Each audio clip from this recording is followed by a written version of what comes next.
Welcome to The Explainer. Today, we're diving into something deeply unsettling.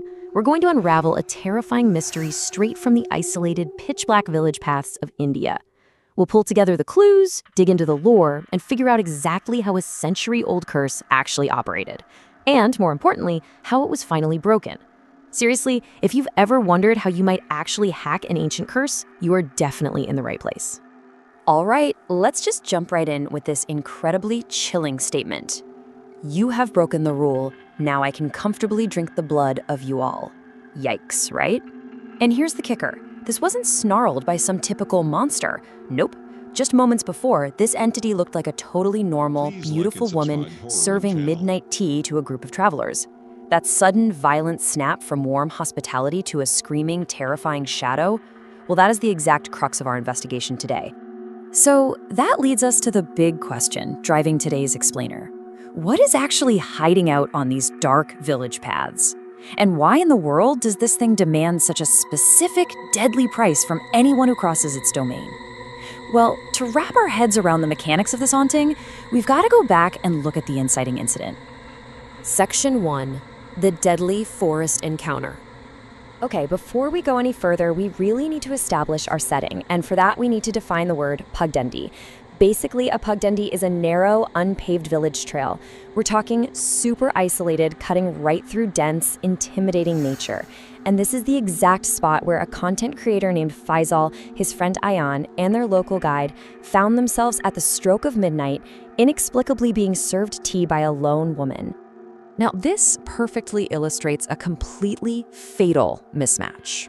On one hand, you've got the content creator's expectations, right? They're just looking for a quick viral hook, totally mocking the local legends.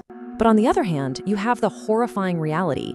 They weren't dealing with some campfire spooky story. They had literally stumbled into an ancient curse governed by incredibly strict, unforgiving rules. The absolutely crucial thing to note here is just how insanely fast this situation escalated. So while they're being served tea, Ayan decides he's gonna mock the whole setup. He disrespects the woman, arrogantly bragging that he'd gladly break a rule to die at her hands, and then, worst of all, he physically tries to grab her. Instantly, her face warps into this dark, animalistic shadow. She declares the rule broken, and in a flash, Ayan is violently beheaded. Boom, just like that. Faisal watches his friend get executed right in front of him, sprints into the pitch-black woods, and just barely escapes the shadow's grasping hands. Section 2. Searching for the truth. So after that absolute nightmare, the story shifts into a much more active investigation led by Faisal's friend, Naveen. Once Naveen realizes Faisal is missing, he and his crew head straight to the village to retrace his steps. But man, when they try to talk to the locals, they hit a massive brick wall of pure terror. The locals give them a crystal clear warning. If you mention death, death itself will come to take you. They won't even say the name of the Pugdandi ghost. To them, just acknowledging it is a terrible omen. They treat that entire forest like a literal death sentence. Despite all that resistance, Naveen refuses to give up, and it pays off. They get pointed toward this ruined mansion on the outskirts of the village, right near a hospital, and there they find our survivor. Faisal is alive, but honestly, barely.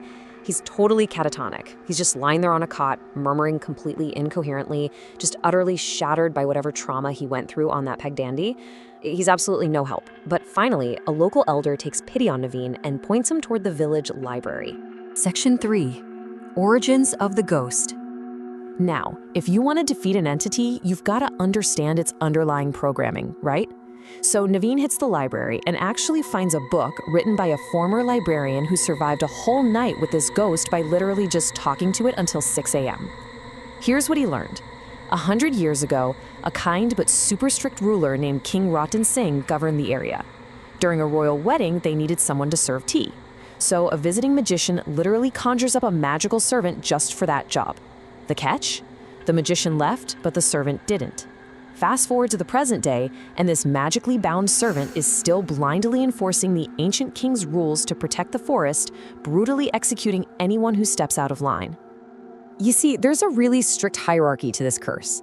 First, you have King Ratan Singh, the guy who created these intense environmental laws. Then there's the magician who supplied the magical labor. And finally, you have this servant, our ghost. And this is key. It's not some demon acting out of pure evil. It's a magical construct completely trapped in a century-old loop. It is bound to serve tea, and it is bound to act as an executioner if you break the rules. That's actually what makes it so terrifying. It's completely rigid. But wait, the rulebook goes even deeper. Naveen uncovers the exact operational mechanics of this haunting. The entity doesn't just wander around 24/7. It specifically wakes up after 10 p.m. And its physical manifestation is actually triggered by the howling of wolves in the forest. It literally just waits for travelers, offers them a cup of tea, and then waits for them to make a fatal mistake. Section 4. Breaking the Ancient Curse. All right, so armed with this deep, structured understanding of the ghost's rules, Naveen makes an incredibly bold move. He goes right back into the forest at night. The climax kicks off with this intensely creepy sensory detail. Naveen's friends, Karthik and Tarun, are waiting in the dark woods when they hear it, the unmistakable echoing sound of anklets, or a pile, getting closer and closer in the dead of night. But here's the horrifying part. At first, only Karthik can hear it. It's this twisted psychological tactic to isolate the victims before the ghost even shows its face. As the panic really starts setting in, Karthik and Tarun spin around, and suddenly, there it is, the entity. But it looks like two regular people just calmly drinking tea in the middle of a dark forest. The guys immediately try to bolt, but the ghost distorts reality itself. All of a sudden, the single path they were on fractures into 4 completely different paths. The environment literally becomes a trap, totally disorienting the guys and cutting off any chance of escape. Then, the entity starts playing with its food. It playfully invites them to sit down for a sort of phantom tea party. When Karthik points out that there are already phantom guests sitting in all the chairs, the ghost just laughs, snaps its fingers, and the illusions vanish, leaving empty chairs. It's completely maximizing the tension right before the kill. But just as the entity shifts into its monstrous form to execute them, Naveen steps right out of the trees. And Naveen doesn't run. Instead, he uses the entity's own programming entirely against it. This is exactly how you hack a century-old curse. Step 1, he confidently demands tea, asserting his authority as a master. Because it's a bound servant, it has to comply, so it hands him a cup. Step 2, Naveen grabs a sharp stone, slices his hand, and mixes his own blood right into the tea. Step 3, he commands the ghost to drink it. And because the ghost is strictly bound by the rules of hospitality and hierarchy, it has no choice but to drink the bloodless tea. Through this literal blood magic, Naveen forcefully overwrites the original magician's command, officially becoming the entity's new master. So what does Naveen do with this ultimate power over a wildly dangerous ghost? He looks right at the entity and gives his first and final command. I free you. Leave this place. The forest has a new guardian. Since it drank Naveen's blood, it absolutely has to obey. The entity just bows, transforms back into a simple shadow, and completely vanishes into the night. Naveen actually does the merciful thing. He breaks that century-old loop, frees the trapped servant, and saves his friends.